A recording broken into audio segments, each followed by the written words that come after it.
Selon une théorie astronomique, la Terre s'éloigne puis se rapproche de son orbite autour du Soleil tous les 100 000 ans.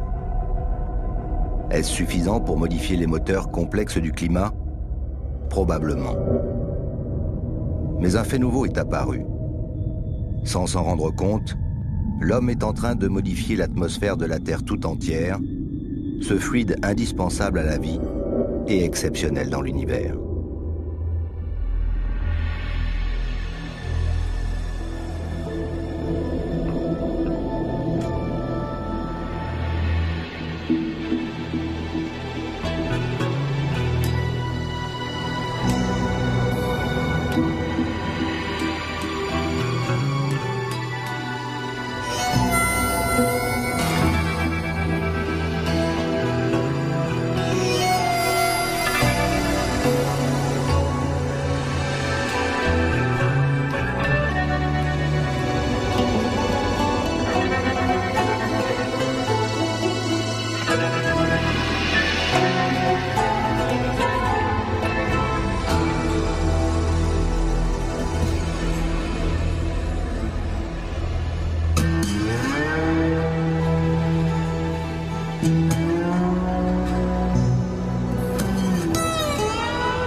Le dérèglement climatique et ses auteurs présumés sont encore sujets à de nombreuses controverses.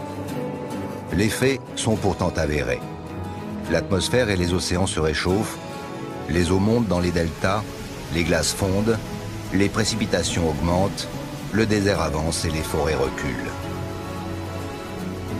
Ushuaïa Nature est venu prendre la température de notre planète aux confins du nord-ouest américain.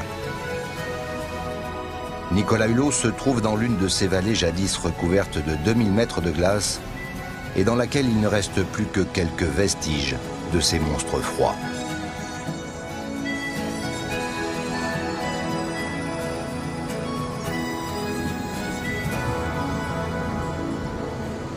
Je crois qu'il y a très peu d'endroits sur Terre où la nature en permanence clame sa puissance avec une telle insolence.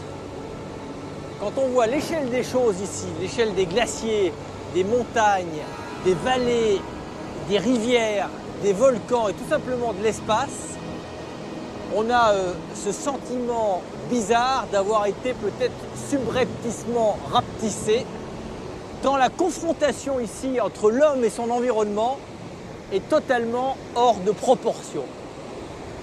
Bonsoir, Ushuaïa Nature en Alaska, la Grande Terre dans le langage des Aléoutes ou des Inuits, les premiers habitants de ce territoire, ou tout simplement l'ultime frontière pour les Américains.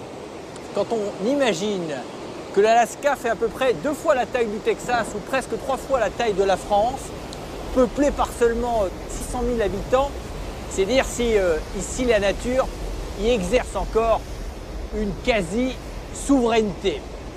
Et la pluie, la neige, le vent, le froid que l'on évoque souvent quand on parle de l'Alaska sont un bien modeste tribut à payer pour accéder à la majesté des paysages et surtout pour avoir l'espoir de croiser les traces d'un grizzly, d'un orignal, d'une loutre ou peut-être même d'un morse.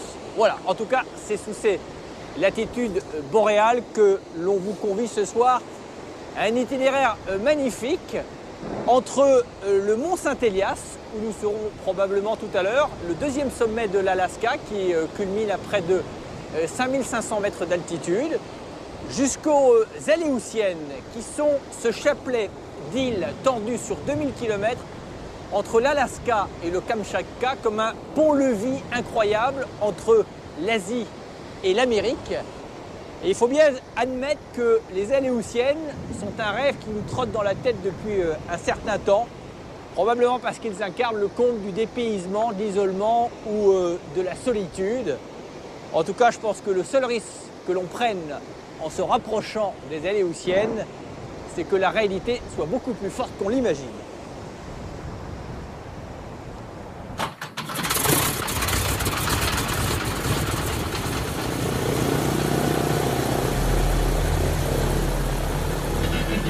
Dans la vallée de Chitina, au sud-est de l'Alaska, un antique hauteur à moteur en étoile décolle.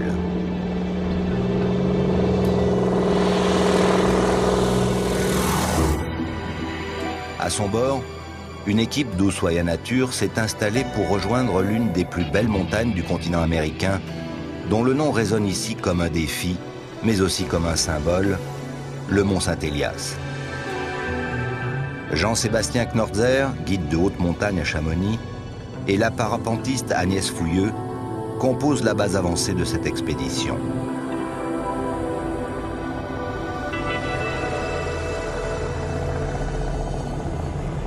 Et tu vois là, le massif, ça correspond grosso modo au massif du Mont Blanc, il y en a des centaines, tu vois. Juste ce petit bout là-bas. Ouais. Et on est où là? À quel niveau on est à peu près? Là, on est en train d'arriver sur le Beckley Icefield, le glacier là, c'est un grand glacier là, tu vois. C'est monstrueux. Et combien Paul, il disait que ça faisait combien de long? Il parlait de 700 km. Hein. 700 km, ça veut dire que c'est presque aussi grand que la France, de nord au sud, ouais. Quasiment. Ouais, c'est tu vois, c'est une succession de glaciers là. Ouais, c'est beau, hein. C'est vraiment... Ah, c'est magique. Donc en fait, on est près de la frontière du Canada, quoi. On arrive juste... Le mont Saint-Élias, c'est juste à la frontière. On devrait pas tarder à le voir, en fait, hein, ouais, si tu regardes. Bah ouais, tu vois, regarde, on le voit dépasser. Ah, ouais. Ah, il est super. Ouais, magique. En fait, t'as une mer de glace d'un côté et on va bientôt découvrir l'océan de l'autre côté, quoi. Le vrai océan. Ouais. Ah, c'est génial.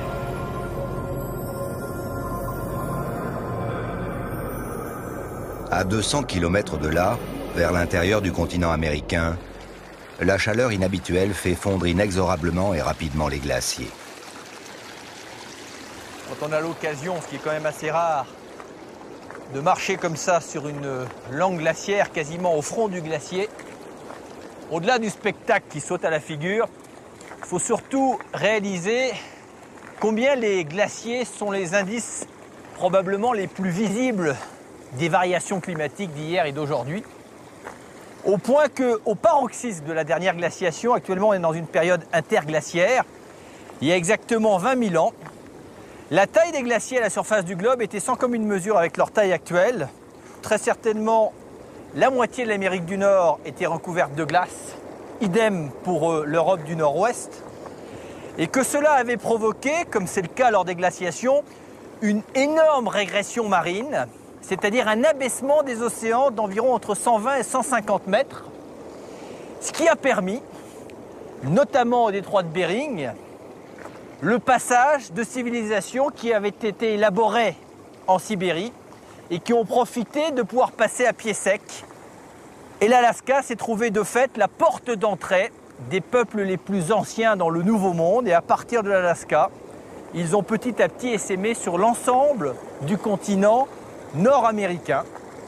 Et ce qui est très marquant ici en Alaska, c'est que ces traceurs du changement climatique sont d'autant plus lisibles que les changements climatiques, probablement sous l'effet des activités humaines, sont plus marqués dans les latitudes nord et les latitudes australes. Ici, la température, en 30 ans, s'est élevée en moyenne de 3 degrés, ce qui est considérable. Ça voudrait dire qu'en un siècle, elle pourrait s'élever de près de 10 degrés. Et 80% des glaciers en Alaska ont régressé. Et on voit bien au front de celui-ci combien cette langue glaciaire a reculé, laissant sur place ce que l'on appelle tous les débris morainiques.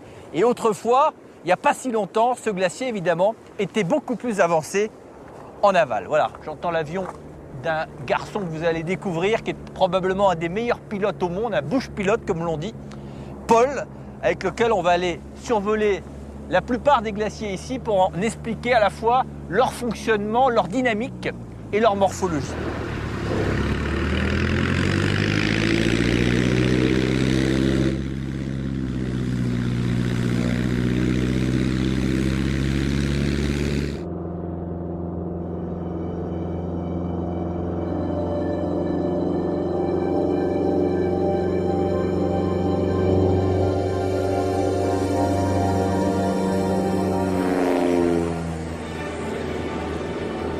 des décollages, j'en ai vu un paquet, mais des comme ça, good job.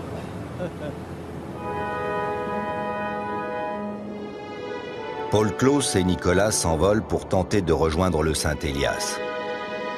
Sur leur route vers les alpinistes, s'érige le vertigineux massif du mont Bonnat. C'est la plus récente barrière rocheuse créée par le bouleversement tectonique perpétuel que subit l'Alaska.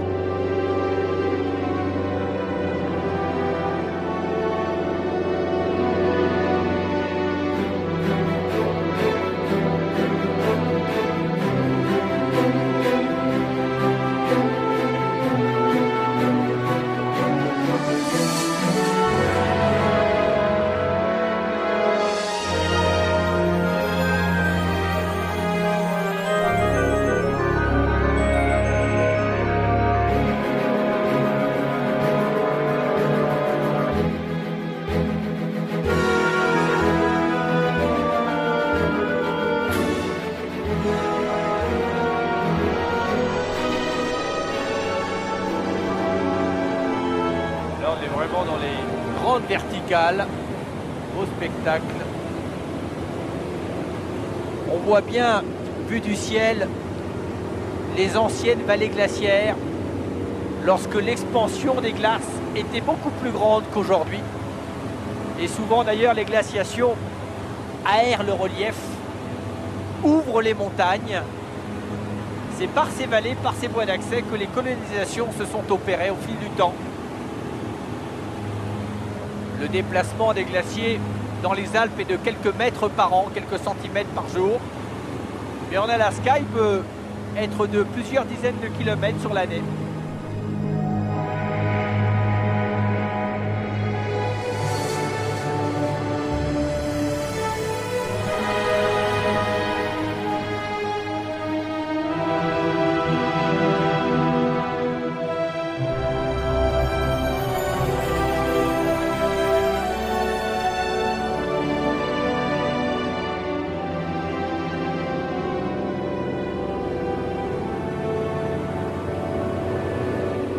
Là, on est dans le cirque glaciaire, zone d'accumulation de la neige qui, sous son propre poids, par la pression, se transforme en glace.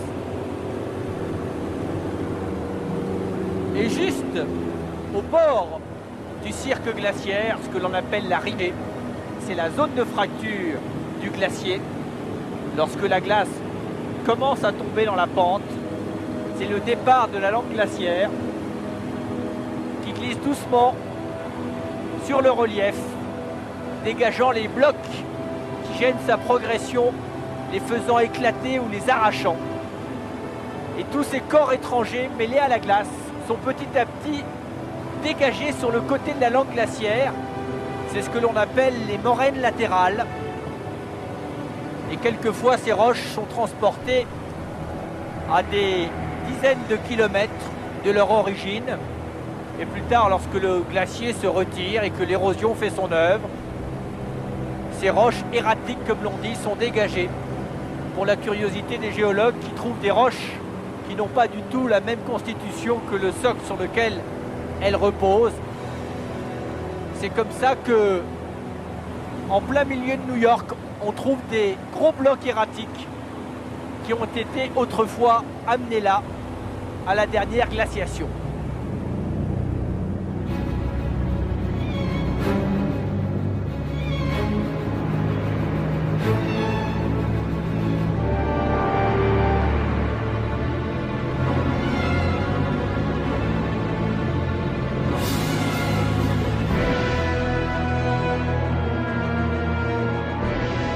La météo capricieuse et imprévisible des hautes montagnes empêche le petit avion Super Cub de franchir la cordillère.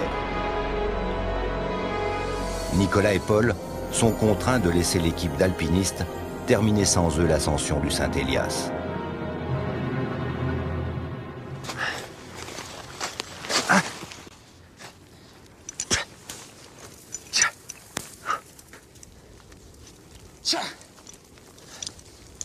Ok, Poppy. Agnès Fouilleux et Jean-Sébastien Knorzer sont déjà bien au-dessus des nuages. Ils piquent la neige et la glace pour se sortir d'une crevasse qui leur barre la route dans leur ascension vers la corniche du Saint-Élias. Les piolets et les crampons ont du mal à trouver des appuis sûrs. Garde bien les pieds. Agnès, qui répond au joli surnom de Poppy, s'épuise.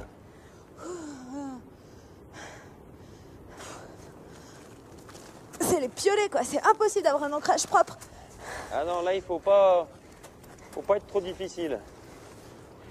Faut lutter contre la pesanteur, c'est tout.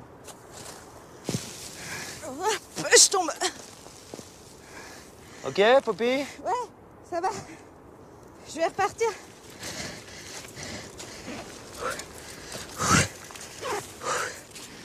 Oh, j'ai plus de bras. Allez, ma Poppy. On y croit. Eh ben, c'est pas facile, hein.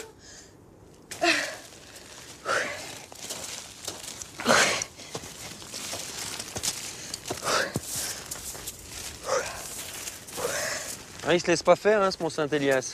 Non, c'est clair. Allez.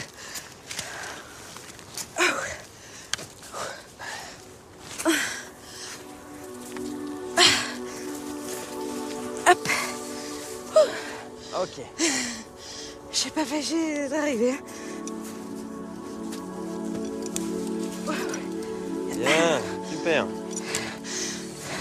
Très bien. Pas facile, hein? Tiens, monte, décale-toi un tout petit peu. Ouais. Qu'on se blesse pas, ce serait dommage. Oula. Pardon. Bien joué. Allez. On va revenir à des choses plus simples. On va remettre les skis, tu vois, et puis on attaque. Et puis je pense que d'ici 3-4 heures, on devrait être sur la crête pour voir le Pacifique. Super. Ça vaut le coup? Ouais, ça va. Malgré les apparences, le Saint-Élias n'a jamais été une montagne facile. Les rares expéditions parties à sa conquête sont loin de toutes l'avoir vaincu. Beaucoup même n'en sont jamais revenus. Agnès et Jeancé se sont fixé l'objectif plus raisonnable d'atteindre le versant ouest, celui orienté vers l'océan. Et les séracs, ils tomberaient pas avec la neige qui se ramollit comme ça? Ah non, les séracs, malheureusement, c'est pas lié à la température. Ce serait trop facile. C'est pas une histoire d'heures dans la journée, c'est pas une histoire de saison, c'est vraiment une histoire mécanique, hein, les séracs. C'est le glacier qui pousse en fait. Ouais, c'est la glace qui pousse, ouais, le glacier qui avance. Et par gravité, il y a un moment, le point d'équilibre est dépassé. Ça dégringole. Et ouais. Alors si t'es dessous, bah c'est pas bon. Non, ça peut tomber la nuit comme le jour, à n'importe quand. Ouais, parce que c'est chaotique comme décor. Ah, là on va avoir du spectacle un peu. Qu'est-ce que c'est, une crevasse? Ouais, tu vois, ça c'est une grimée. Une grosse grimée, alors... bah là, tu vois, ça passe pas. Hormis en parapente, mais à la montée, ça va mal. Donc on va le contourner, on va contourner la rimée, tu vois, puis on va aller chercher un pont de neige. Là, les ponts de neige sont trop fragiles, là. D'accord. Ouais, on va aller chercher un endroit où le pont de neige est plus épais, là, tu vois, on les voit de profil.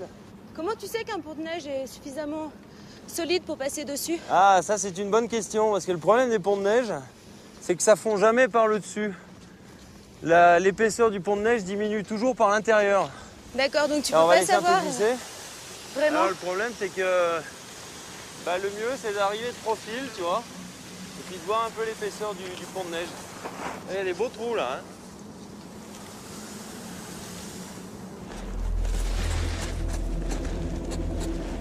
Là, tu sondes un petit peu la neige après. Ouais, je regarde la texture de la neige, tu vois. Quand il y a une faible épaisseur, la neige devient un peu plus mate. Allez, c'est bon.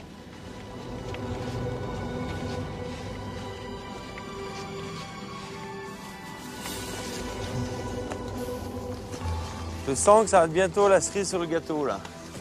Agnès. Ouais, j'en peux plus.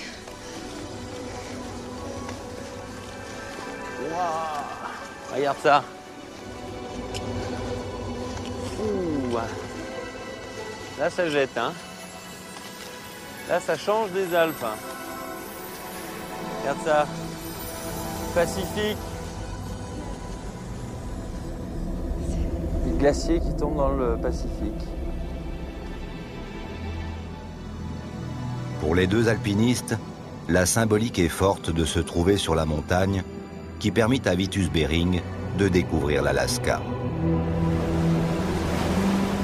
Il y a 250 ans, quand il aperçut au-dessus des nuages le sommet de cet édifice de plus de 5000 mètres, il crut voir un volcan. C'était en fait le 3e sommet du continent nord-américain. L'Alaska sera officiellement déclarée découverte le 16 juillet 1741, jour de la Saint-Élias.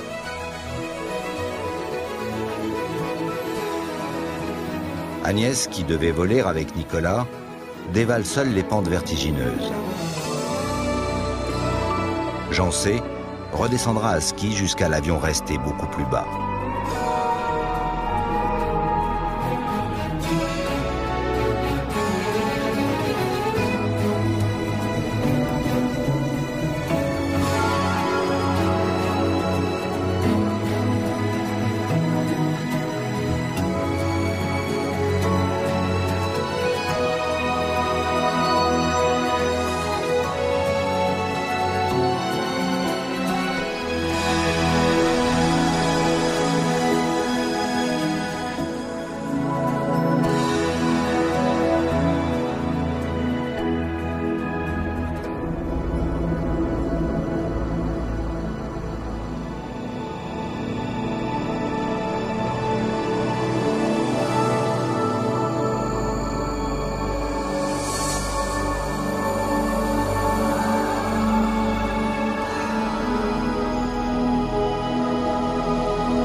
Philippe Dubois est biologiste. Il étudie l'impact des changements climatiques sur le monde végétal et animal. Depuis 2 jours, il observe les rives du lac Anahita, à l'affût de l'orignal, que l'on nomme élan en Europe. Au royaume des petits avions tout-terrain, Nicolas et Paul rejoignent le scientifique.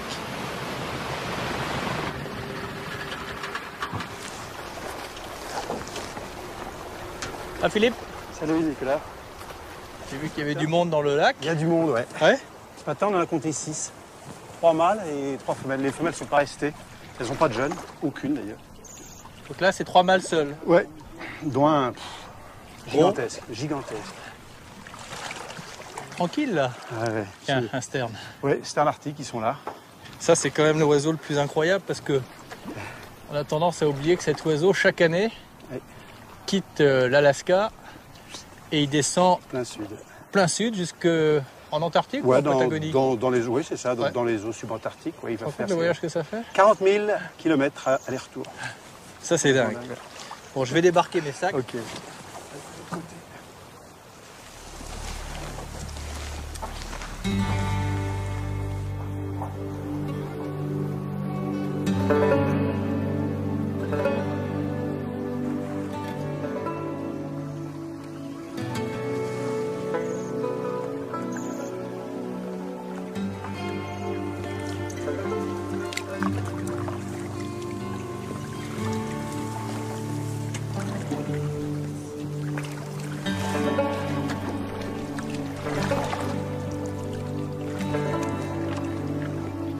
Qu'est-ce qu'il y a devant là? Dans l'axe là-bas. Regarde.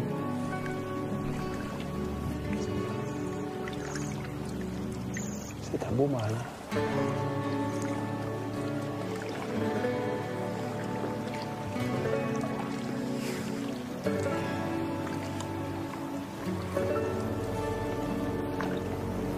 Oh là là, regarde ça.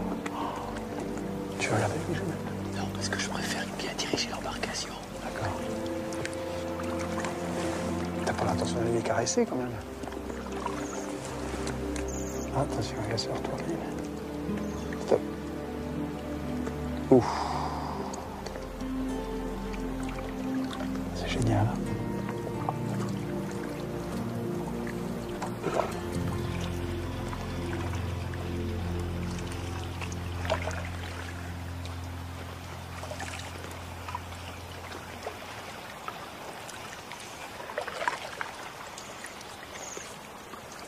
Il y en a un autre là-bas, là.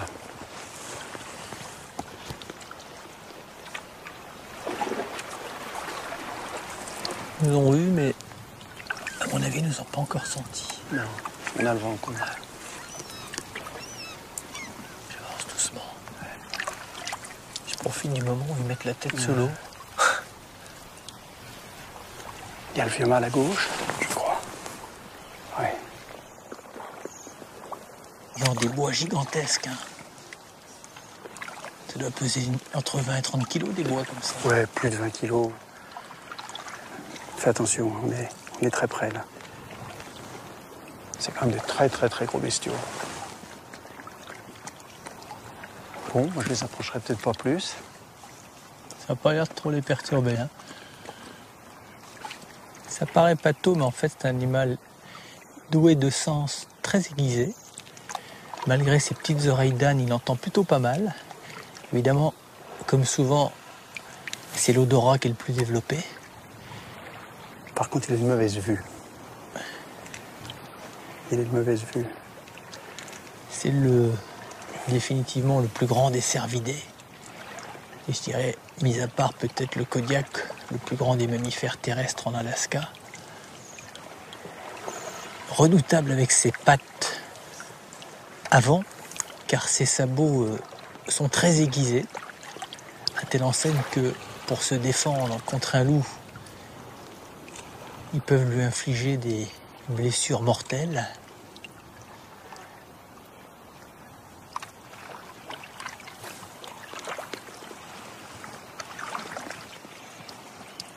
Incroyable le temps qu'ils passent la tête sous l'eau. Ils font des apnées de presque d'une minute quelquefois. Oui, c'est ça, oui. Ils sont capables de plonger jusqu'à 5 mètres de profondeur, ce qui est quand même assez extraordinaire.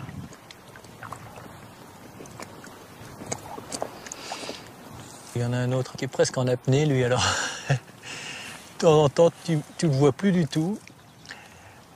Et hop, c'est fou.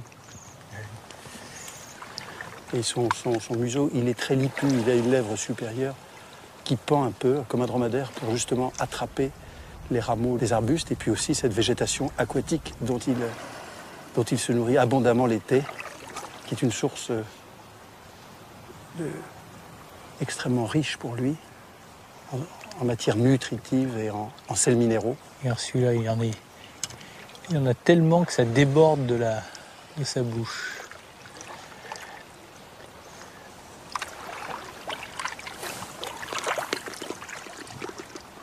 Là, ils sont, avec leurs ramures, ils sont vraiment au plus beau. Ils ont perdu leur ramure au mois de décembre, janvier, après le rut. Tu te rends compte de la rapidité de la croissance quand on voit déjà la taille que ça atteint? C'est en 6 mois, 6-7 mois. Oui. 6-7 mois, ils deviennent comme cela. Comme ça. C'est vraiment un animal sorti du temps de la préhistoire. Moi, j'ai vraiment l'impression, quand je vois ça, je repense au fameux Mégacéros, qui était le cerf géant qui est disparu il y a 10 000 ans. Ils sont très anciens, ils étaient contemporains par exemple des rhinocéros laineux. Oui, ils ont vécu absolument à la même époque. Hein. Il y a 18 000 ans, il y avait... Les mammouths aussi. Les mammouths. Mais à la différence de ces espèces, lui a non seulement survécu au changement climatique qui s'est fait jour il y a 10 000 ans, et puis il a probablement moins subi la prédation de l'homme. Ce qui fait qu'il a survécu effectivement en Europe de l'Ouest, même assez tardivement, puisque les derniers... individus ont été tués en France au Xe siècle en Alsace. Donc longtemps après avoir franchi le détroit de Bering. Quoi. Longtemps après, oui, bien sûr. Oui. Ouais. On va pas s'approcher plus parce que, surtout... Non. Il est énorme. Hein. Ici, la forme présente en Alaska, c'est vraiment la sous-espèce la plus grosse, puisque les mâles peuvent atteindre 800 kg contre 600 pour ceux d'Europe et d'Asie. Et certains animaux peuvent atteindre même 900 kg. Et ça court très très vite. Hein. Ça court plus vite qu'un cheval, hein, à tel point que les prisonniers, les camps sibériens, n'avaient pas le droit d'en capturer pour les élever parce qu'on avait peur qu'ils s'enfuient avec. Et les chevaux des poursuivants n'auraient jamais pu rattraper le fugitif sur son élan.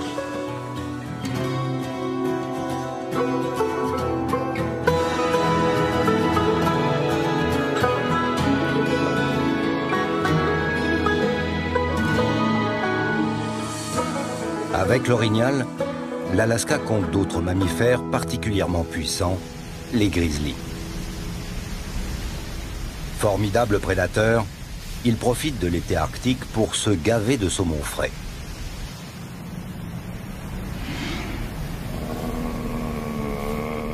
Les meilleurs emplacements pour la pêche se gagnent. L'intimidation est de règle. Gueule cassée, l'ours à la mâchoire fracturée emporte la mise.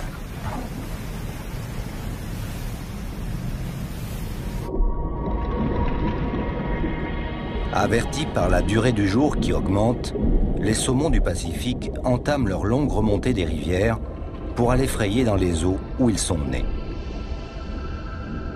Quittant l'eau salée des océans pour se faufiler en eau douce, ils vont arrêter de s'alimenter, leur coloration va se modifier, passant lentement du gris argenté au rouge vif. Tout leur corps va se transformer.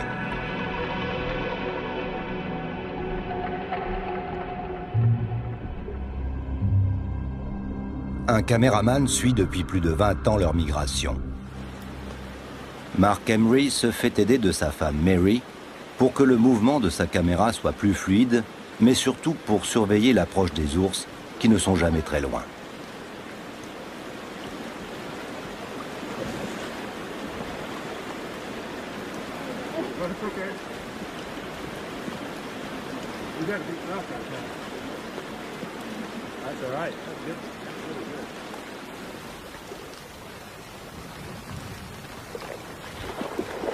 Les plantigrades choisissent toujours minutieusement leur site.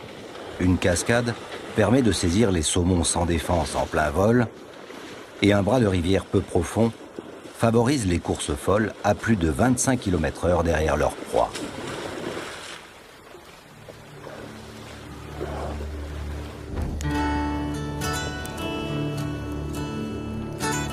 En Alaska, même en plein été, les températures peuvent tomber sous zéro. Danny McDonough, un autre spécialiste des ours, accompagne le cinéaste plus en amont des rivières, dans les criques où s'achève la migration des saumons. 4 ours sont en vue. Alors on branche la barrière électrique et si l'on veut aller filmer les poissons, il faut rapidement quitter le camp avant que les grizzlies ne l'assiègent.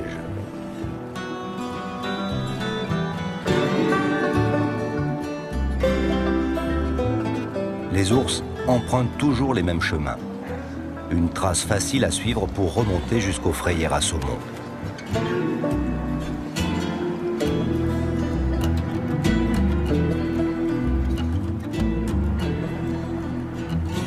Hey, bear. Hey, buddy. Coming through. Yeah, bear. Hello. Mark et Danny signalent toujours leur présence. Surprendre un ours est bien trop dangereux.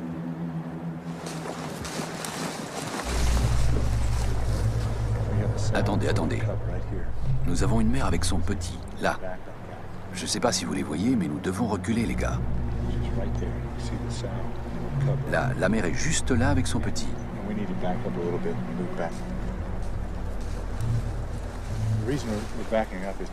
Nous devons nous éloigner parce que la mère pourrait s'énerver de nous voir si près. Nous devons leur laisser une bonne distance de sécurité pour ne pas changer la façon dont ils se nourrissent, dont ils vivent. C'est pourquoi nous utilisons des téléobjectifs pour rester à la bonne distance, ne pas influer sur leur comportement. Et puis, la saison d'été est courte et ils ont peu de temps pour faire le plein de nourriture. Et donc, il faut leur laisser toutes les occasions possibles pour faire leurs réserves. Nous n'avons pas à les déranger.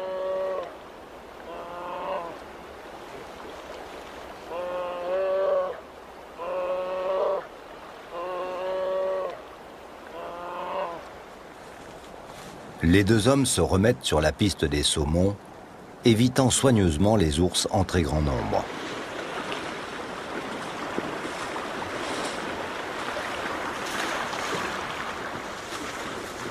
Une femelle et son ourson profitent tranquillement de l'abondance de nourriture dans la rivière.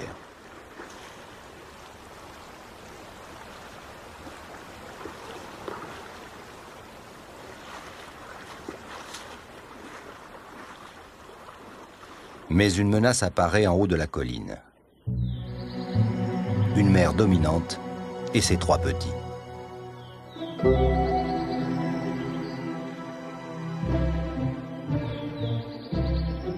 La femelle lâche son poisson pour mieux veiller sur son rejeton. Lui aussi a flairé le danger et se rapproche de sa mère.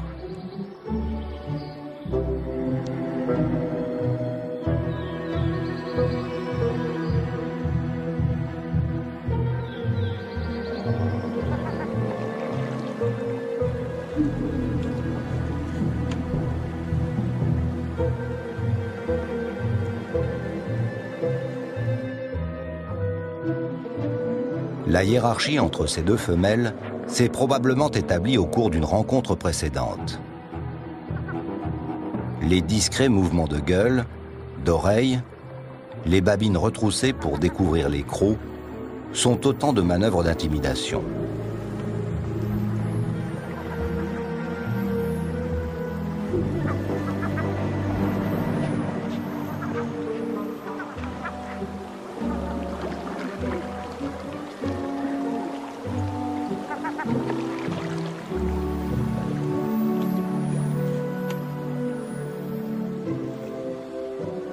Les 3 petits oursons récupèrent les restes de la pêche précédente.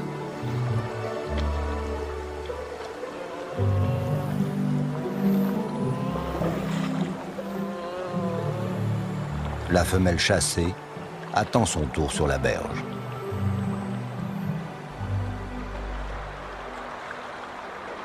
Marc a repéré un endroit propice pour installer sa caméra sous-marine. Les ours ne se soucient pas de lui. Ils ont trop à faire, les bancs de saumon sont de plus en plus denses.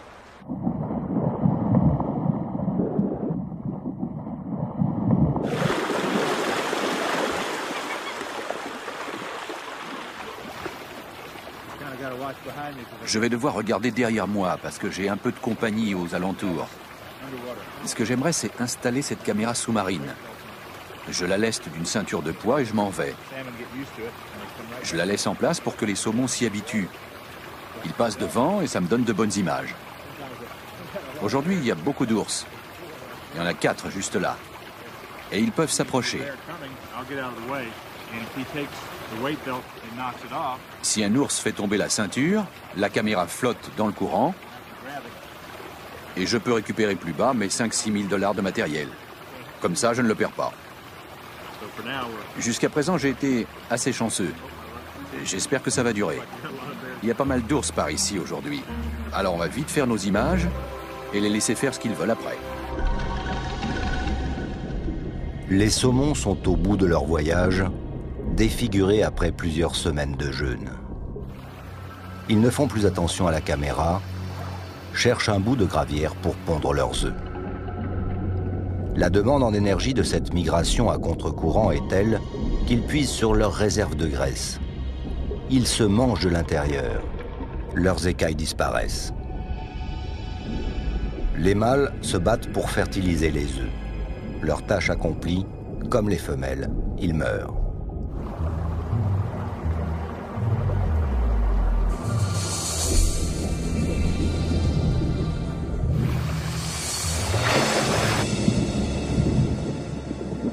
L'ours solitaire a pris la ceinture rouge lestant la caméra pour un saumon immobile. Combien de temps reste-t-il encore pour filmer ces scènes de prédation? En 10 ans, la migration des saumons du Pacifique a chuté de 5 à 2 millions d'individus. Les ours bruns hibernent de moins en moins longtemps en raison d'hivers de plus en plus doux et d'une glace fondant sous le coup du réchauffement climatique.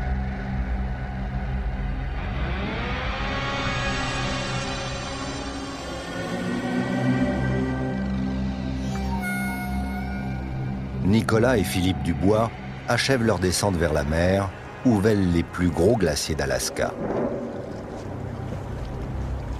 Quand on est au front d'un glacier comme ça, on ne réalise pas toute la langue glaciaire qu'il y a en amont. Cette autoroute gigantesque de glace. À droite, Nicolas. S'il te plaît. Non, attends, on va pas les jouer. C'est marrant parce que en général, t'as la pagaie beaucoup plus leste d'un côté que de l'autre. Mais là, ça s'est inversé d'un coup. T'arrêtes pas de pagayer à droite pour tourner à gauche. Oh non, voilà. Tourne à droite. On pagaille les deux. Voilà. Tu imagines s'il y a un pan qui tombe là? Ce qui nous terrorisera en premier, c'est le bruit, parce que c'est comme si tu te prenais un éclair gigantesque au niveau des oreilles. Alors, il ne faudra pas que ça nous inhibe dans nos réactions. Bon, ce que je te dis, c'est pas pour t'inquiéter, c'est pour te mobiliser. Comme je vois pas ton visage. Non, heureusement pour toi. Tu vois les parois bleues à droite, ça veut dire que là, ça c'est tombé il n'y a pas longtemps. C'est un peu plus à gauche peut-être, non? On est très bien là.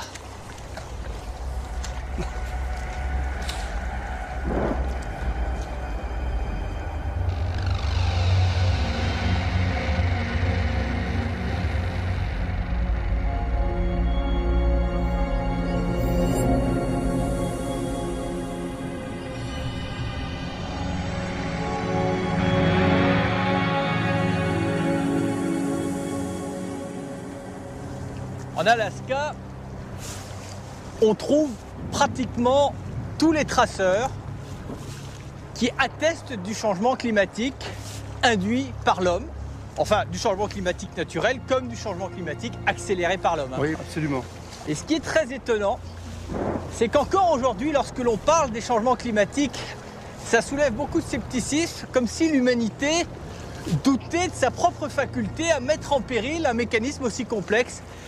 Et pourtant, il faut bien se rendre à l'évidence, la communauté scientifique, d'ailleurs enfin à l'unisson l'admet, nous avons augmenté l'effet de serre et donc, par voie de conséquence, induit une élévation de température dont il est difficile de modéliser à la fois l'impact véritable et les conséquences.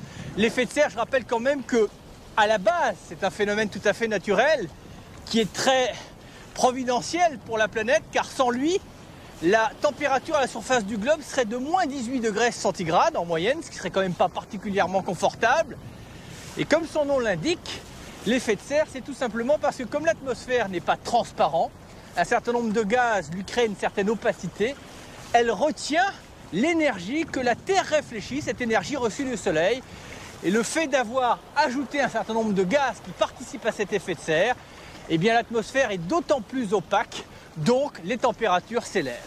Et le premier gaz responsable justement de cette augmentation, c'est le gaz carbonique, pourtant tellement utile à la vie, tellement utile à la photosynthèse, notamment pour les végétaux. Gaz carbonique qui, subitement, avec l'avènement de l'ère industrielle au milieu du 19e siècle, a augmenté dans des proportions extraordinaires, puisque en 100 ans, sa proportion a augmenté de 30% dans l'atmosphère, avec, comme tu le disais Nicolas, toutes les conséquences climatiques que cela engendre. Et ce qu'il faut dire, c'est que les prévisions ne sont pas très optimistes, puisque pour le siècle qui vient, on prévoit une augmentation qui irait de 1,4 à 5,8 degrés supplémentaires. Et même si ça n'augmentait que de 1,4 degrés, déjà, eh bien, jamais la Terre n'aurait connu un tel réchauffement depuis 10 000 ans. On va s'arrêter là 2 secondes, on va souffler un peu. Ouais. Alors, ce qui est assez étonnant, Philippe, où que l'on aille maintenant dans le monde, les personnes âgées te disent toutes que le temps ne ressemble plus à celui qu'ils ont connu dans leur jeunesse. Alors, ça n'a pas, évidemment, valeur scientifique, mais ceci corrobore quelque part ces observations, oui, les premières analyses scientifiques. Absolument. Et très probablement que nous avons agi sur cette grande machine, qui est quand même une machine fantastique, parce que la Terre, de tout temps, a su réguler par des mécanismes un peu compensateurs justement les grands déséquilibres climatiques pour que la nature ait le temps de s'adapter aux variations climatiques. Absolument, mais ce que tu dis sur les personnes âgées est très juste, Nicolas, parce que cette augmentation notamment des températures et cette modification du climat a connu vraiment un changement très fort depuis 50 ans.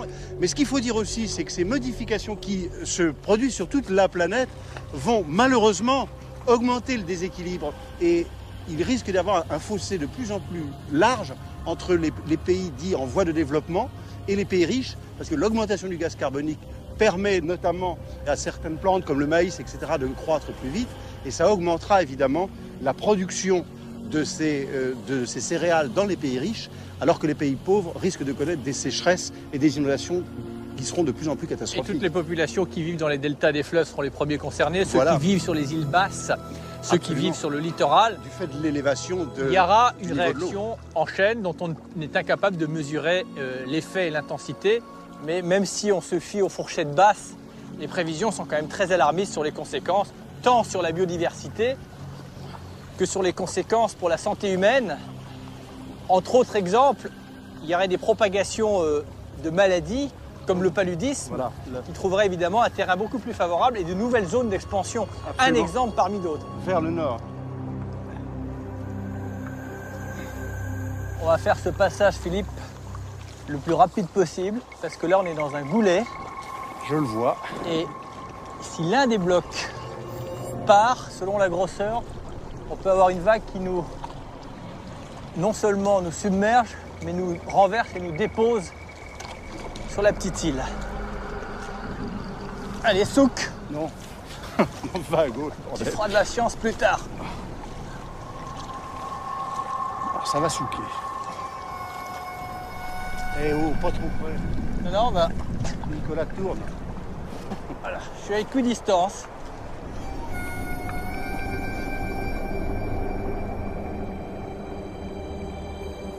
Deux cours d'eau pure en rivière glaciaire chargée de moraines, la pluie tombée hier rejoint la neige tombée il y a des siècles pour participer au grand cycle de l'eau. L'océan est au bout de ce grand mouvement perpétuel. Avec l'atmosphère, il est le brasseur de la planète et participe à sa stabilité climatique.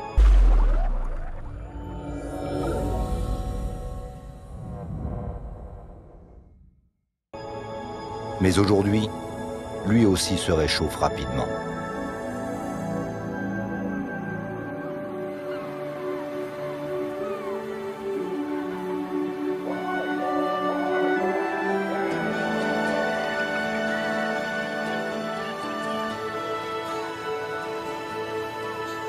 Dans la baie du Prince William, près du delta de la rivière Copper, prospère de nouveau l'une des plus grandes colonies de loutre marine. Nicolas et Philippe ont rejoint l'embouchure souillée par le tristement célèbre pétrolier géant Exxon Valdez. T'as vu comme elles se sont dispersées? Il y en avait 200 tout à l'heure. Là, il y en a une qui a du mal à plonger. J'ai vu comme un bouchon, Oui, j'ai vu un truc blanc. un flotteur blanc. Elles sont mêlées dans un filet. Ouais. C'est à mon avis, on n'arrivera pas à les... Tu sais ce que je vais essayer de faire? Continuer à nous maintenir comme ça, je vais mettre debout à l'arrière. Tu vois, il y a un bateau Appelle-le. Ouais. là-bas, Ouais. bouge pas. Je sais pas si le gars va nous voir, surtout s'il va comprendre quelque chose. Je vais me foutre à l'eau. Allons-y. Tu nous as vu le gars. Ouais, je crois, oui.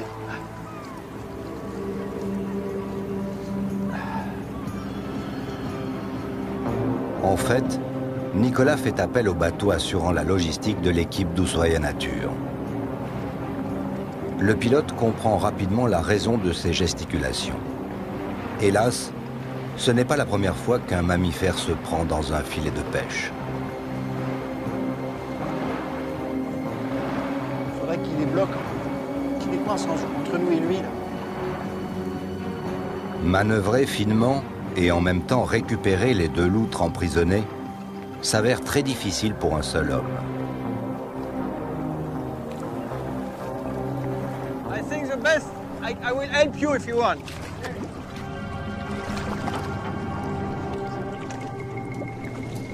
Tu restes pas loin. Ok.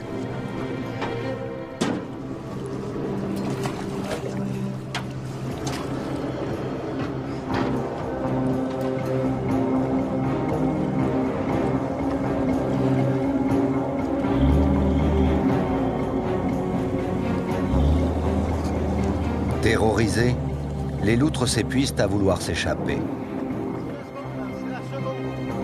Prises au piège, plus elles se débattent, plus les mailles du filet se resserrent. Il faut faire vite pour éviter leur asphyxie. I get it. Can you just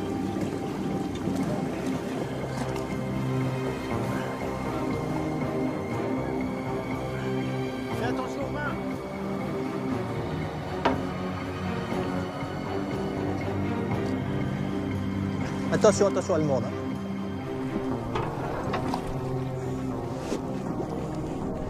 N'aie pas peur, n'aie pas peur. T'as vu comme elle mord, hein? Ouais. Mais elle a peur, là. Attention qu'elle te morde pas, là. Non, non, non, ça va, ça va. Pas facile à dégager le cou, là. Attends, 2 secondes.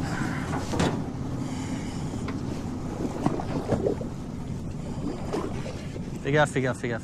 Te fais pas mordre pour Non, rien. non, non, non, je me fais pas mordre pour rien, mais il faudra quand même l'immobiliser parce que sinon. Attends, je vais mettre les 2 mains. Could you? Ah, salope. T'as mordu? Ouais. C'est fort, hein? Ça a des dents puissantes. Ok. Voilà.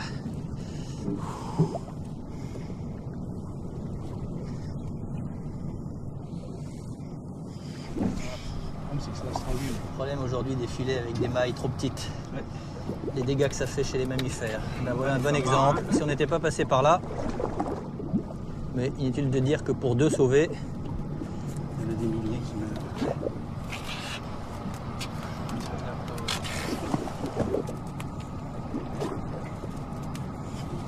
Ça mord bien, hein? ça va? On va désinfecter. Faut bien vérifier qu'il n'y en ait plus. No more. That's good. Perfect, Mart. Ok, Mart. okay? That's finished, that's finished. Bah, ma That's cocotte. finished. Tu vois? Petit souvenir, il va falloir C'était maintenant pas les la peine de remettre à l'eau. Marc-Philippe. Qui est candidat pour la remettre à l'eau? That's good, that's good, that's good, that's good. L'autre est. That's good. There we go. Voilà, c'est bon. That's good. That's finished.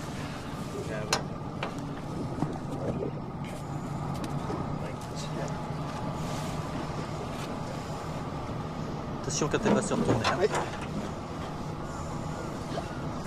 Okay, here we go. Ok. Ah, joli. Tu fais la même chose? Je vais faire la même chose.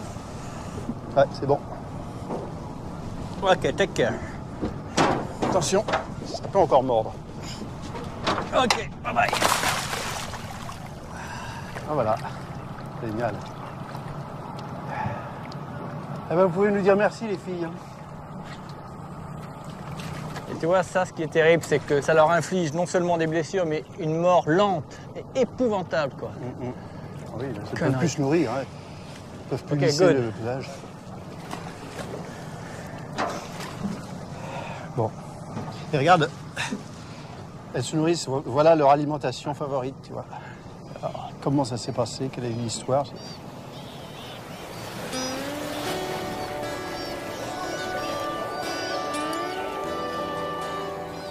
Deux loutres sauvées. Dérisoire en regard des milliers massacrés par les trappeurs russes il y a 200 ans et celles engluées dans le pétrole il y a une dizaine d'années. La disparition de la loutre marine aurait des répercussions dramatiques sur l'écosystème côtier de l'Alaska. C'est une espèce que les scientifiques appellent clé de voûte, car elles se nourrissent d'oursins destructeurs des grands kelps, ces interminables algues, refuge pour d'innombrables espèces. À elle seule, la loutre conditionne la survie de tous les habitants de la forêt sous-marine.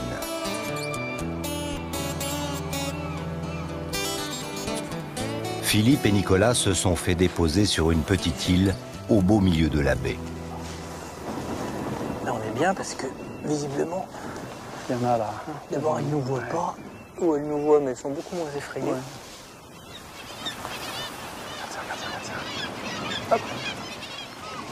T'as vu le numéro qu'a fait la femelle là, Avec son jeune.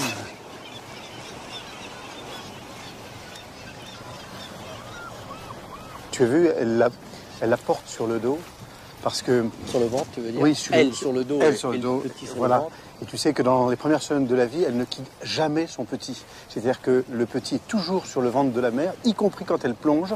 Ils plongent tous les deux en apnée et elle plonge à ce moment-là peu de temps pour ne pas le noyer. La mise bas a lieu Sous l'eau. sous l'eau. Sous l'eau. D'accord. Tu les vois qui roulent et puis à un moment, elle remonte avec le petit dans sa gueule. Ça, c'est super. Ça, c'est génial. Il va falloir qu'on reste un certain temps si on veut avoir la chance de saisir ça. Mais l'endroit est superbe là. Là. Ah ouais, génial. ça.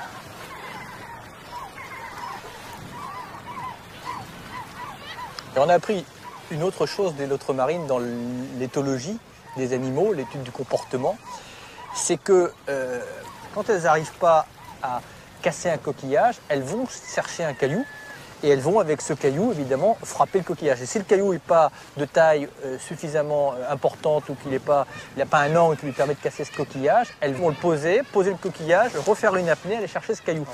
D'abord c'est intéressant parce que ça montre bien que les animaux sont capables de raisonner. Et deuxièmement, ça montre que la loutre est capable d'une projection dans l'avenir, parce qu'en posant son coquillage, c'est se dire, je le pose là, je vais aller chercher mon caillou, je vais revenir, Et il y a peu d'animaux qui font des démonstrations aussi probantes. Oh, regarde ça, c'est vraiment mignon. Hein. On va pas faire d'anthropomorphisme, mais c'est quand même une des frimousses les plus sympas du monde animal. Hein. Celle-là, elle a une tête assez claire, avec ces petites moustaches là qu'on appelle les vibrisses. On les appelle ici le vieil homme de la mer, ou alors aussi, et je trouve que c'est plus poétique, on les appelle les princesses marines. Et je trouve que dans le milieu qui est ici, je trouve que ça leur va très très bien.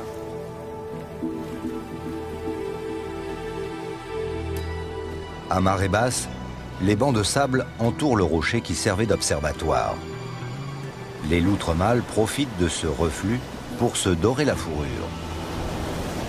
C'est l'unique occasion de voir cet animal hors de l'eau et d'admirer sa gracieuse silhouette.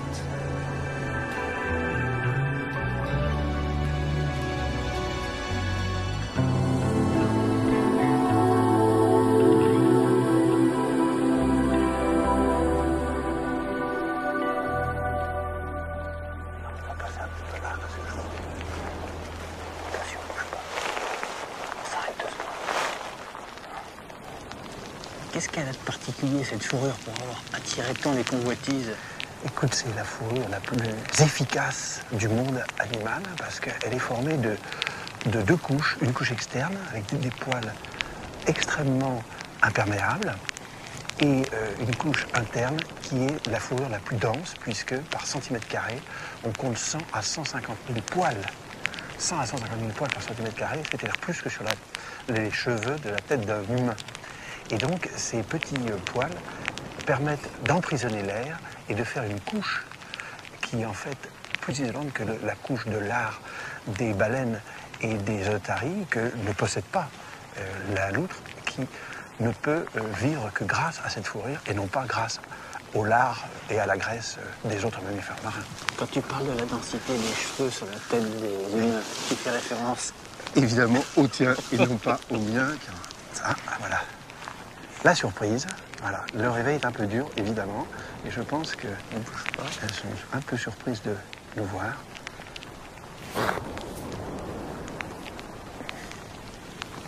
Tu n'aurais pas dû te marrer à ma blague. Non, c'est vrai.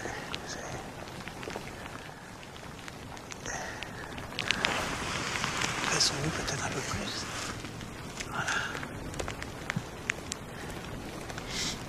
En tout cas, le pouvoir isolant de cette fourrure est 4 fois supérieure à celle des autres fourrures des mammifères marins. Et c'est pour ça qu'elles passent tant de temps à se nettoyer. Elles passent la moitié de leur journée à lisser et à toiletter leur fourrure. Parce qu'évidemment, la moindre perte d'imperméabilité entraîne leur mort. On va se momifier.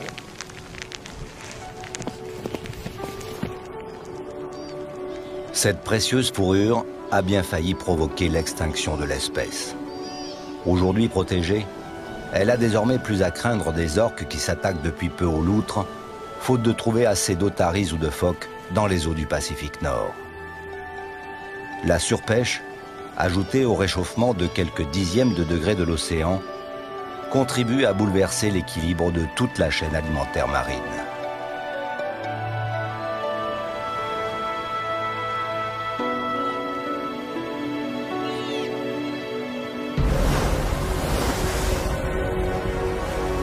L'équipe d'Où Soyez Nature poursuit son voyage, toujours dans le sillage de Vitus Bering. Le Maritime Med fend l'océan Pacifique en direction des Aléoutiennes. Un archipel sauvage et méconnu, une ultime frontière où, par-delà les brumes, trônent les îles des 4 montagnes.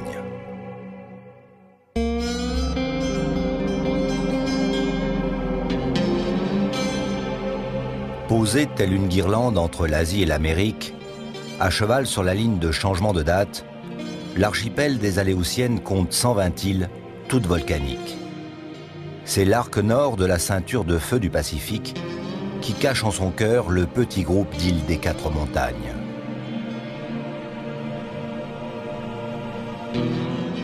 L'actuelle accalmie baignant ces îles du bout du monde est exceptionnelle et providentielle pour le Maritime Med, à bord duquel ont embarqué le biologiste Philippe Dubois, John Bowermaster et Nicolas Hulot.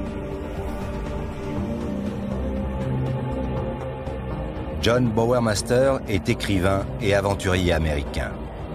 En 1998, il a eu l'audace de venir ici en kayak de mer pour explorer cet archipel. Il sera le guide de Nicolas dans ces îles qui fascinent toujours ceux qui les approchent. Pour un peu, on s'imaginerait presque à la proue du Saint-Paul, le premier navire russe parti à la découverte de ce monde alors inconnu de l'Occident. On a plutôt de la chance, Ouais. Alors, je suppose qu'on arrive comme ça. Uliaga. Oui, c'est entre Uliaga et Kegamel. Ok, et celle qu'on voit devant là, avec le sommet encore dans les nuages, c'est Carlis. C'est Carlisle, c'est 2000 mètres. D'accord. La plus haute, c'est Cleveland. Oui, c'est un peu plus de 2000 mètres. Et c'est Bering qui les a nommés les 4 montagnes. Oui, parce qu'il arrive sur le sud et il regarde les sommets seulement.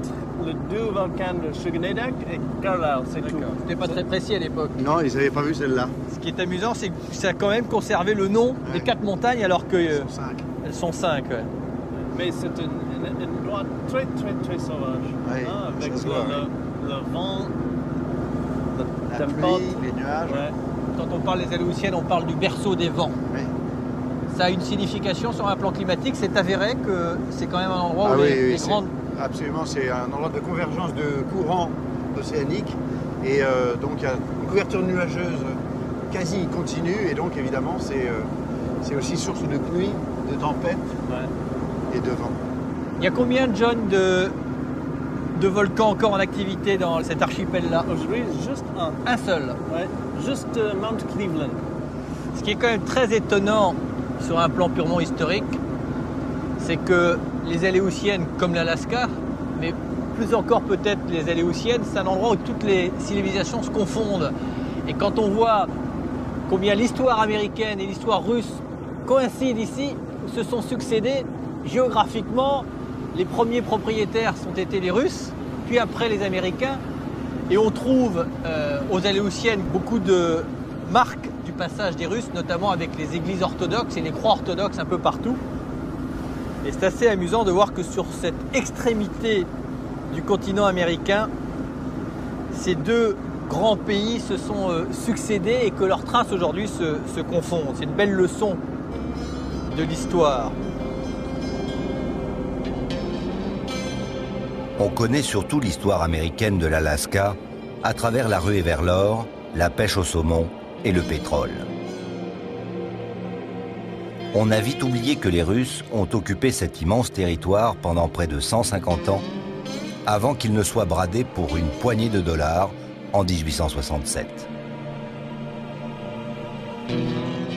Bering le Ier a payé de sa vie la découverte de l'Alaska. Après avoir aperçu la montagne Saint-Elias en juillet 1741, l'explorateur longe les Aléoutiennes. La mer est déchaînée, son bateau fait naufrage, il mourra un peu plus tard tout près du Kamtchatka.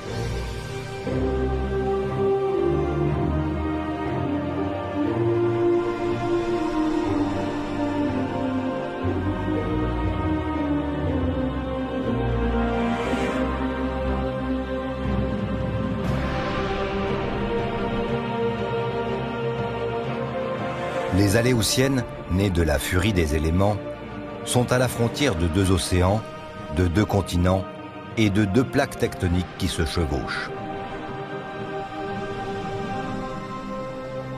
Les monumentales falaises de Kagamil témoignent de cette violence.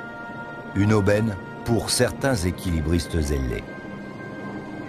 C'est un peu aberrant d'avoir choisi des falaises comme ça pour aller nicher, parce que c'est quand même faire compliqué quand on peut faire plus simple, non? Ou alors oui, c'est tout simplement parce qu'ils ont trouvé une niche écologique vacante? Oui, c'est surtout parce qu'ils ont adapté leur site de reproduction à leur morphologie.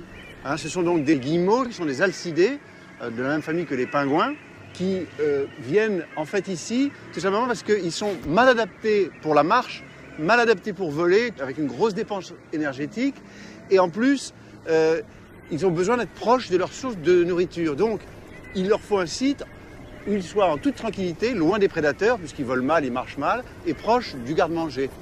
Il n'y a que les falaises comme ça qui répondent à leurs exigences. Alors évidemment, ce type de milieux sont rares, c'est pourquoi on les trouve par milliers, centaines de milliers, voire millions d'individus. Regarde, il y en a absolument partout. Alors l'autre gros avantage, et ça c'est une découverte assez récente de ces colonies, c'est que ça sert de centre d'information. C'est-à-dire que tu les entends d'ailleurs, hein, ils sont bruyants, ils n'arrêtent pas de crier, d'échanger, de communiquer entre eux. Et le gros avantage, c'est qu'ils échangent des informations sur les sources alimentaires. Ce qui fait qu'un oiseau peu expérimenté n'a qu'à suivre cette autoroute qui part de la falaise pour aller vers la mer. Il n'a qu'à suivre ses congénères qui vont le guider directement vers les sites d'alimentation. Donc tu vois que finalement, il y a quand même quelques avantages à nicher sur des falaises aussi abruptes. Là, c'est extraordinaire, regarde, là-haut, ils sont vraiment en rang d'oignons. Ouais, ouais.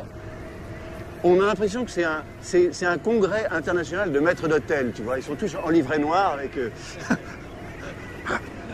Ils sont assez marrants. Je ne sais pas si tu vois les escarpements rocheux sur lesquels ils se trouvent. Et en plus, tu vois, c'est penché. C'est-à-dire qu'il y a quelques centimètres de replat et en plus penché. Et d'ailleurs, c'est pourquoi ils pondent des œufs qui ont une forme tout à fait particulière. Ils ne sont pas ronds, ils sont piriformes, en forme de poire, pour que le centre de gravité soit toujours vers l'intérieur de la falaise et que l'œuf ne roule pas et ne tombe pas. C'est-à-dire que ça serait un exemple d'adaptation évolutive. L'œuf, sa forme se serait adaptée tout simplement pour pouvoir être sur ce type de margelle, quoi. Absolument, absolument. C'est une adaptation. Ce sont d'ailleurs les seuls oiseaux qui ont une telle forme d'œuf. Ouais. Donc ils peuvent être sur des milieux, tu vois, de quelques centimètres carrés pour chaque couple.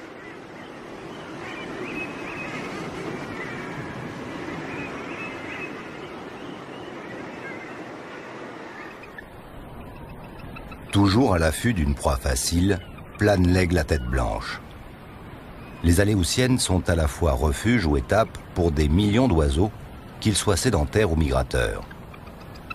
L'aigle, lui, est fidèle à sa patrie. Pourtant, ce beau rapace revient de loin. De tous les États de l'Union, seul l'Alaska ne l'a pas exterminé. Un comble pour celui qui est censé glorifier l'Amérique.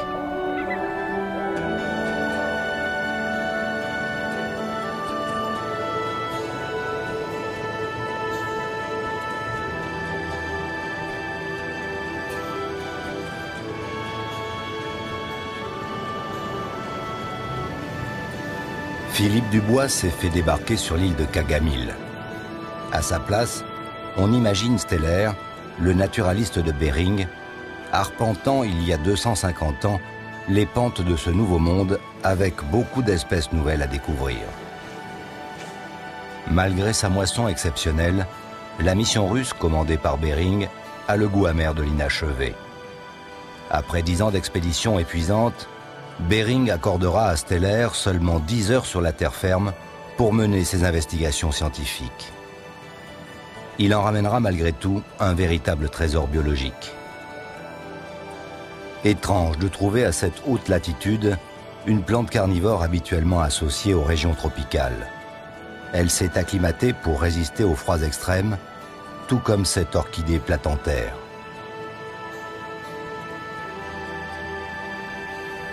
Ici, pas un seul arbre ne pousse.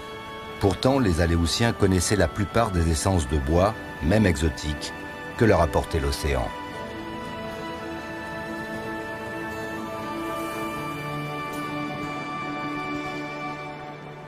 Les géographes considèrent que les îles aléoutiennes séparent le Pacifique Nord de la mer de Bering.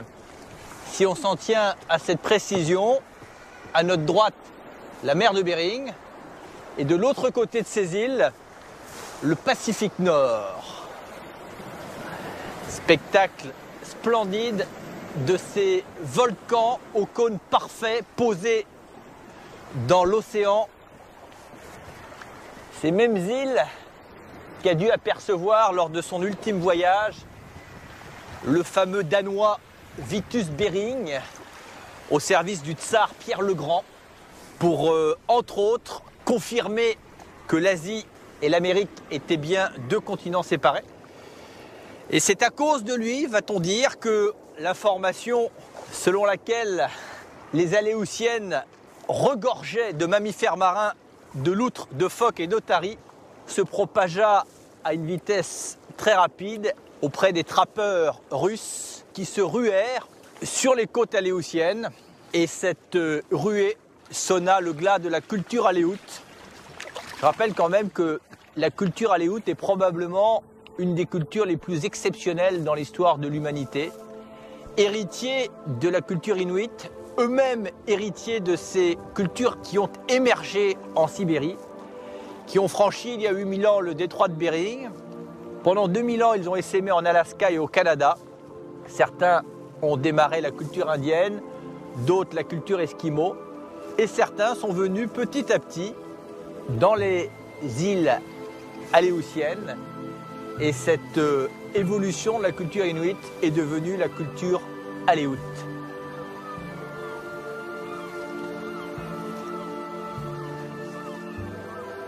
Ces grandes algues laminaires que l'on voit, qui s'appellent le kelp, quand les loutres veulent dormir, elles s'accrochent pour éviter de dériver là-dessus. Et les otaries font la même chose d'ailleurs. Tu manges le kelp? Moi? Yeah. Non, tu as essayé, tu as goûté? Oui, j'ai essayé. Ouais. C'est comme la salade. Qu'est-ce que tu manges? La tige ou la feuille? La tige. La tige? Ouais, essaye.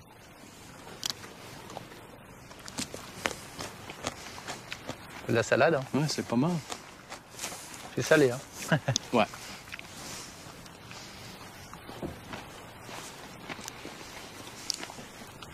Allez, on la continue.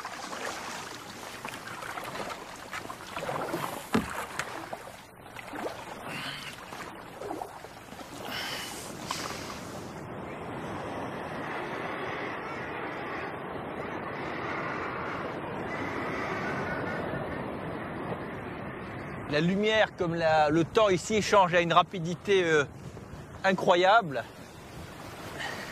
Mais c'est la naissance de le vent aussi. Oui. Hein? Et il arrive aujourd'hui. Voilà, le vent se lève, ce qui doit rappeler à John Bauermaster des souvenirs, parce que autant la progression est aisée lorsque la mer et le vent le veulent bien, mais quand le vent est de face, ça rend les distances beaucoup plus longues. Quand la mer est calme, c'est une place très kayak de poil. Et pour les aléoutes, ça c'est pas sport, c'est obligatoire. C'est la survie. Ouais. D'ailleurs, les Aléoutes avaient gardé de leurs origines esquimaux l'utilisation de ces grandes embarcations, assez semblables à celles que l'on utilise, que les Esquimaux appelaient des kayaks. Et c'est avec ces kayaks qu'ils assuraient leur subsistance.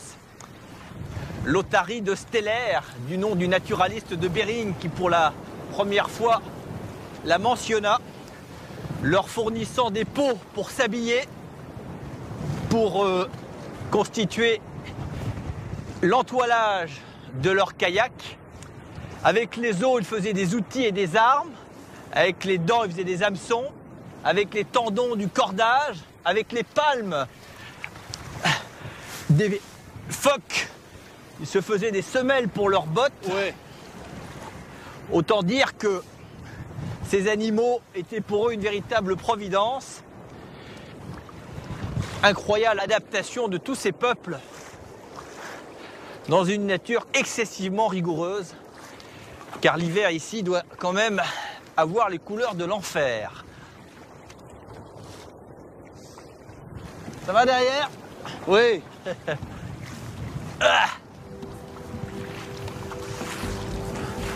Heureusement qu'il y a des volcans pour nous motiver. Ouais. On va mettre le cap maintenant sur le Cleveland. Et l'on verra s'il veut bien nous offrir l'hospitalité. Seul Éole en décidera. Certains Aléoutes vivaient au pied du volcan Cleveland. Ils tiraient toute leur subsistance de la mer, qui regorgeait alors de mammifères en tout genre.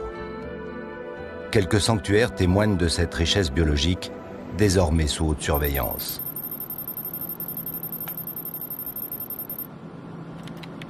Une minuscule île de l'Alaska a été mise sous contrôle. Une équipe de scientifiques y mène une opération très particulière. Objet de la mission, compter les milliers de morses venus se prélasser sur Round Island.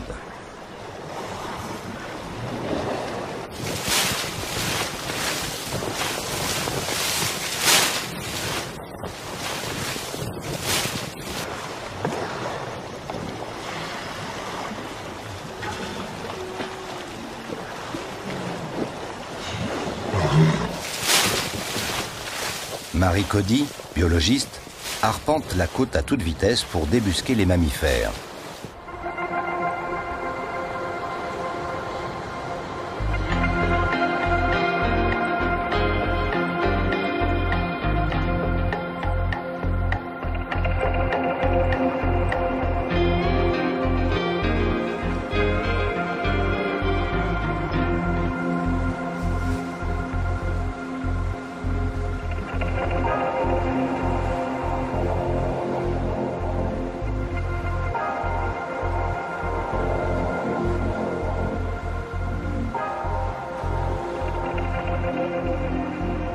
Il est 12h30. Une course contre la montre a commencé.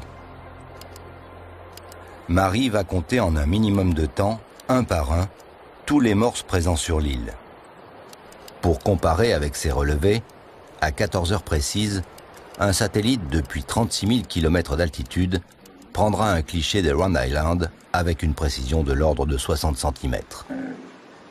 On devrait pouvoir y distinguer les taches roses des colonies, permettant aux informaticiens d'estimer le nombre d'individus. Si les chiffres des uns et des autres sont similaires, la méthode sera fiable.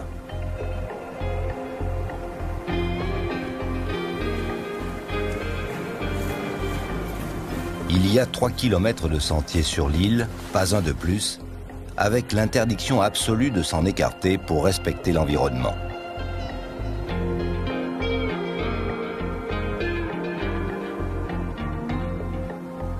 Un renard se délecte des œufs de guillemot.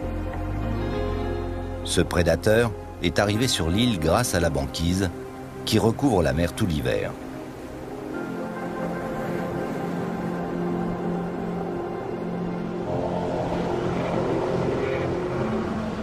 Une petite centaine d'otaries occupent la pointe sud de l'île. Leur nature agressive et bruyante décourage les morses qui préfèrent les criques plus tranquilles. L'agitation des otaries ne dérange en rien l'importante colonie de macareux nichant dans les rochers. Il est bientôt 14 heures, le ciel est dégagé, la voie est libre pour le satellite. En une fraction de seconde, les clichés figent la vie de ce sanctuaire. Au sol, Marie prend également des photos.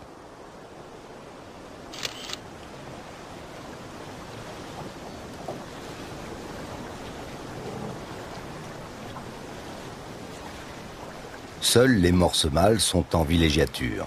Les femelles sont restées au contact de la banquise pour allaiter tranquillement les petits. Leurs canines hypertrophiées leur servent à grimper sur la glace. Les morses se nourrissent de mollusques et d'invertébrés tapissant certains reliefs sous-marins.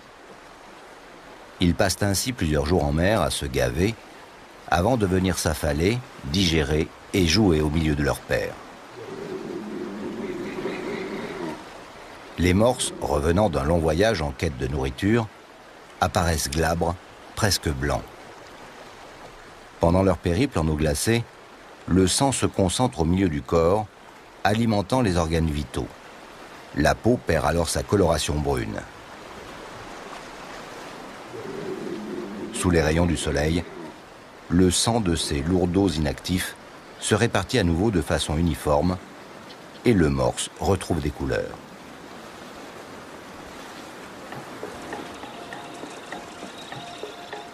Lorsque la météo le permet, Steve, un ornithologue, et Marie mettent un bateau pneumatique à l'eau pour aller vérifier les criques inaccessibles à pied sec.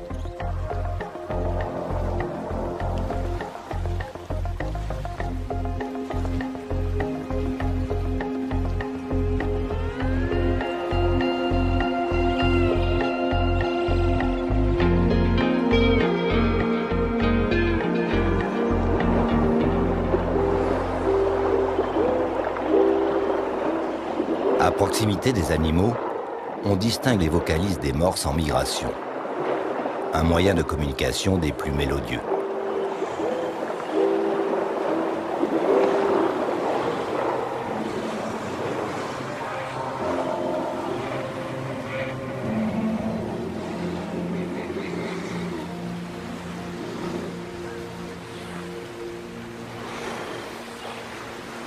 Les intempéries sont de retour sur l'île, mais la mauvaise météo et l'isolement ne mettent pas à mal l'humour des 4 scientifiques. Steve est préposé à la lessive. Voici Marie, et enfin April et Tim, 2 étudiants en biologie marine. Dans cette cabane du bout du monde, à 5 heures de bateau et d'hydravion du village le plus proche, l'équipe dépouille les résultats. Le comptage par satellite donne 1533 individus. Celui au sol, 1524. La méthode est donc fiable. Pour les colonies importantes, les comptages au sol sont doublés par un comptage sur photo. Les tirages sont agrandis, chaque point rouge représente un morse.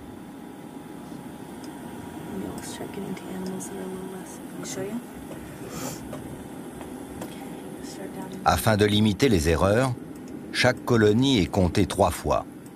Sur le terrain, sur les photos satellites et sur celles effectuées au sol.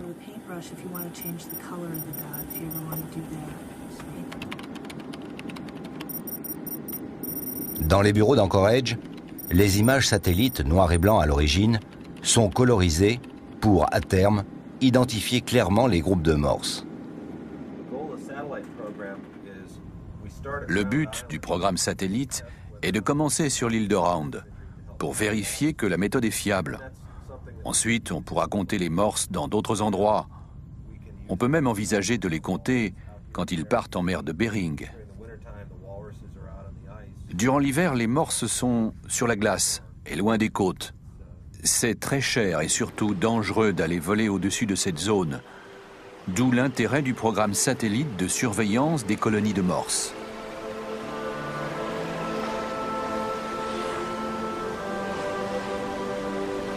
À terme, les scientifiques pourront ainsi quantifier les variations de la population mondiale de morses et lier leurs observations aux phénomènes climatiques en cours.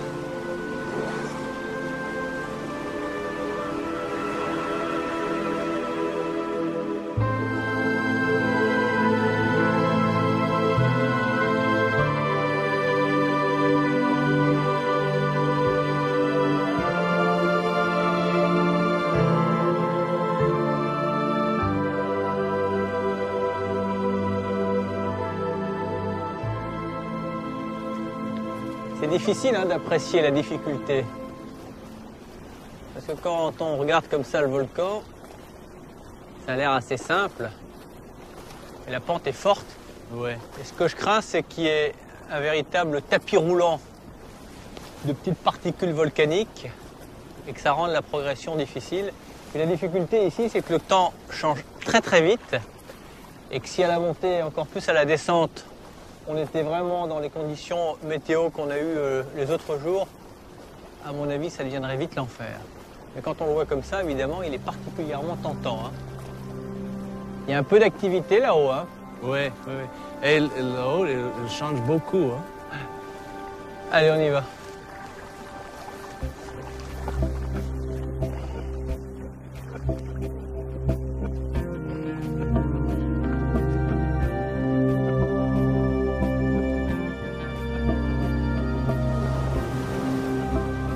Pour le kayak, le seul endroit d'atterrage possible est la plage de sable noir. Elle annonce déjà la nature volcanique du terrain.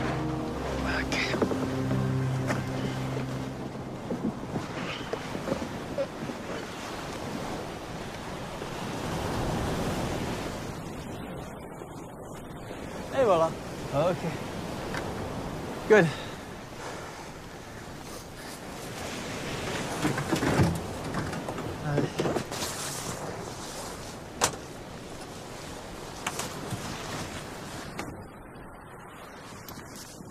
Good. Bon, je vais.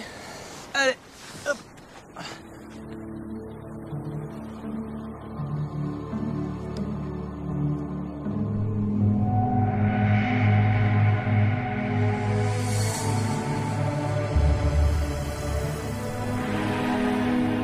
En juillet 1998, John Bowermaster a gravi le Cleveland en un peu plus de 7 heures. Le sommet était alors couvert de neige et de glace. Le 19 février 2001, le volcan a explosé. Le panache de fumée était encore visible de l'espace en avril.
La chaîne des Aléoutiennes matérialise la zone sous-marine de subduction.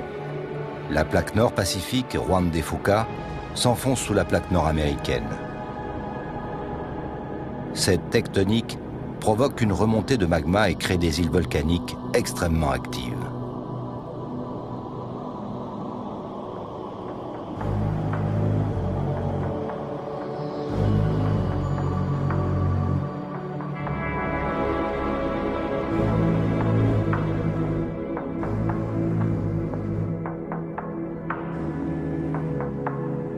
Sur une pente à 45 degrés et un terrain instable formé de rocailles, la progression est laborieuse. Au-dessus de leur tête, le volcan crache une fumée toxique qui attaque et désagrège le minéral. L'alternance des nuits froides et des jours chauds augmente encore plus le risque d'éboulis et fait peser une menace sur les hommes.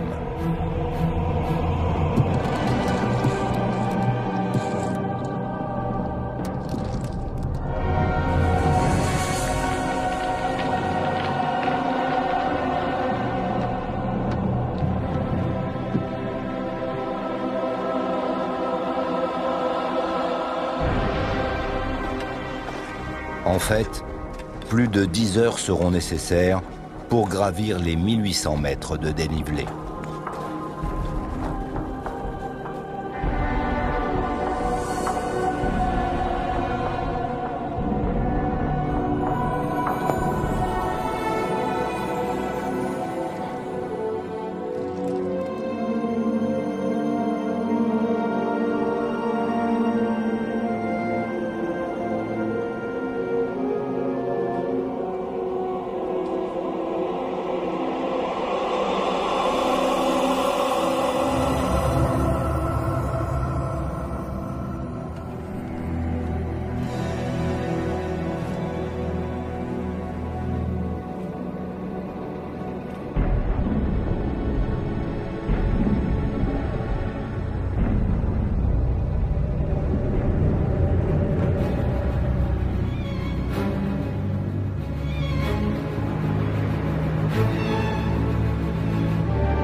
l'air de rien, mais c'est pas un volcan facile. Ah non. Tout simplement parce que la lave fait des espèces de petites billes particulièrement instables et que chaque pas nous ramène en arrière. On a l'impression de monter sur un tapis roulant. Et en plus, c'est un volcan particulièrement dangereux parce que sans arrêt, il y a des pierres qui partent. Ouais. Et ça passe parfois pas loin de la tête. Mais c'est pas mal, c'est 1750. On n'est pas au sommet du volcan, faut le dire.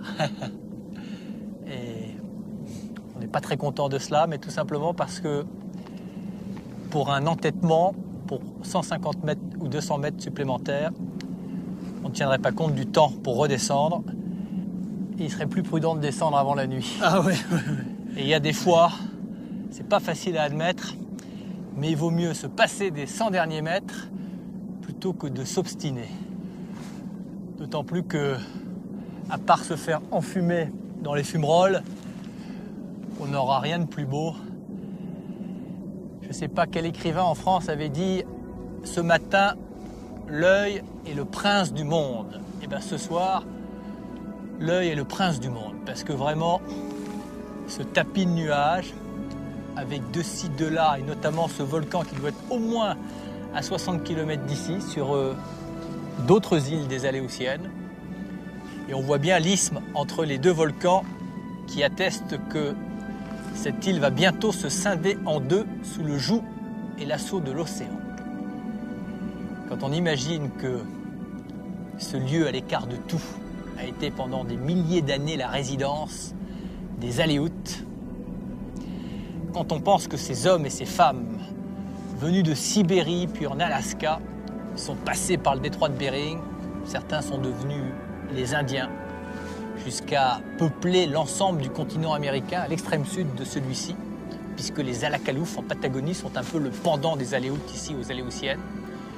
D'autres sont devenus Inuits et sont demeurés le long de l'océan Arctique. Et les Aléoutes ont donc épousé ces côtes magnifiques, se suffisant de ce décor et de ce que la mer voulait bien leur prodiguer.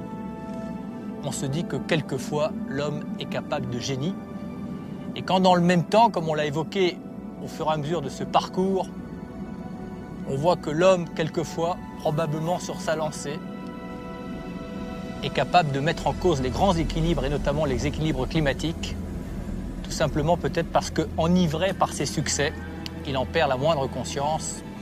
Eh bien on a un sentiment un peu paradoxal et confus. En tout cas, merci John, parce que sans toi, on ne serait jamais venu ici. Et c'est quand même un des plus beaux voyages que l'on ait jamais fait. Ça valait le coup de venir là. Je ne sais pas si on est au bout du monde, mais on doit l'apercevoir. Bonsoir.